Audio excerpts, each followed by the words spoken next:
Good morning, kindergartners. We're going to read a book called Enemy Pie. So this says here, For My Best Enemy, and this is by Derek Munson, and the illustrator is Tara Callahan King. Enemy Pie. It should have been a perfect summer. My dad helped me build a treehouse in our backyard. My sister was at camp for 3 whole weeks, and I was on the best baseball team in town. It should have been a perfect summer, but it wasn't. It was all good until Jeremy Ross moved into the neighborhood, right next door to my best friend Stanley. I did not like Jeremy Ross. He laughed at me when he struck me out in a baseball game. He had a party on his trampoline, and I wasn't even invited. But my best friend Stanley was. Jeremy Ross was the one and only person on my enemy list. I never even had an enemy list until he moved into the neighborhood. But as soon as he came along, I needed one. I hung it up on my treehouse where Jeremy Ross was not allowed to go. Dad understood stuff like enemies. He told me that when he was my age, he had enemies too. But he knew a way to get rid of them. I asked him to tell me how. Tell you how? I'll show you how, he said. He pulled a really old recipe book off the kitchen shelf. Inside there was a worn-out scrap of paper with faded writing. Dad held it up and squinted at it. Enemy pie, he said, satisfied. You may be wondering what exactly is in enemy pie. I was wondering too. But Dad said the recipe was so secret he couldn't even tell me. I decided it must be magic. I begged him to tell me something, anything. I will tell you this, he said. Enemy pie is the fastest way to get rid of enemies. Now, of course, this got my mind working. What kinds of things, disgusting things, would I put into a pie for an enemy? I brought Dad some weeds from the garden. But he just shook his head. I brought him earthworms and rocks, but he didn't think he'd need those. I gave him the gum I'd been chewing on all morning. He gave it right back to me. I went out to play alone. I shot baskets until the ball got stuck on the roof. I threw a boomerang that never came back to me. And all the while, I listened to the sounds of my dad chopping and stirring and blending the ingredients of enemy pie. This could be a great summer after all. Enemy pie was going to be awful. I tried to imagine how horrible it must smell, or worse yet, what it would look like. But when I was in the backyard looking for ladybugs, I smelled something really, really, really good. And as far as I could tell, it was coming from our kitchen. I was a bit confused.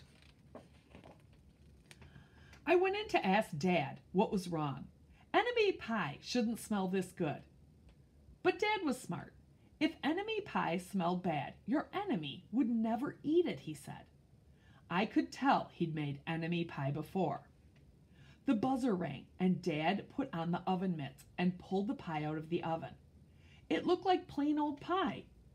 It looked good enough to eat. I was catching on. But still, I wasn't really sure how this enemy pie worked. What exactly did it do to enemies? Maybe it made their hair fall out, or their breath stinky. Maybe it made bullies cry. I asked Dad, but he was no help. He wouldn't tell me a thing. But while the pie cooled, he filled me in on my job. He talked quietly. There is one part of enemy pie that I can't do. In order for it to work, you need to spend a day with your enemy.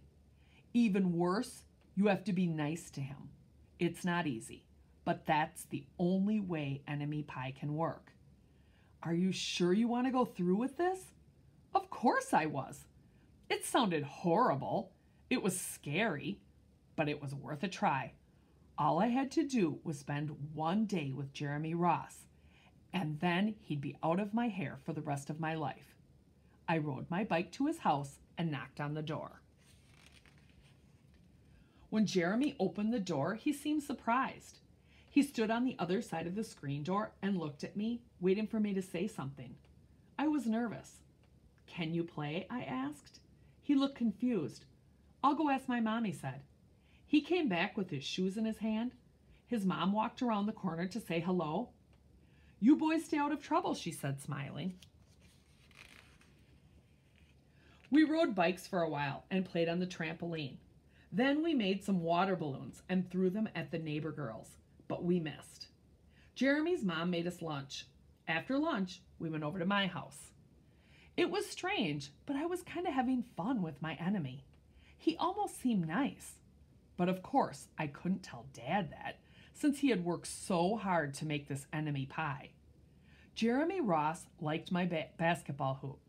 He said he wished he had a basketball hoop, but that they didn't have room for one. I let him win a game, just to be nice. Jeremy Ross knew how to throw a boomerang. He threw it and it came right back to him. I threw it and it went over my house and into the backyard. When we climbed over the fence to find it, the first thing Jeremy noticed was my treehouse. My treehouse was my treehouse. I was the boss. If my sister wanted in, I didn't have to let her. If my dad wanted in, I didn't have to let him in.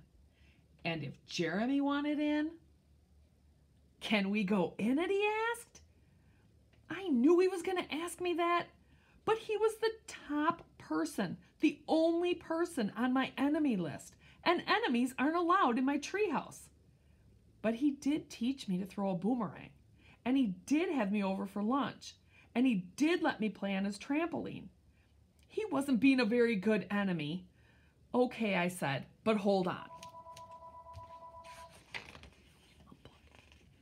I climbed up ahead of him and tore the enemy list off the wall.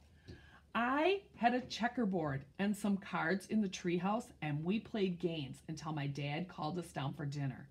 We pretended we didn't hear him, and when he came out to get us, we tried to hide from him, but somehow he found us.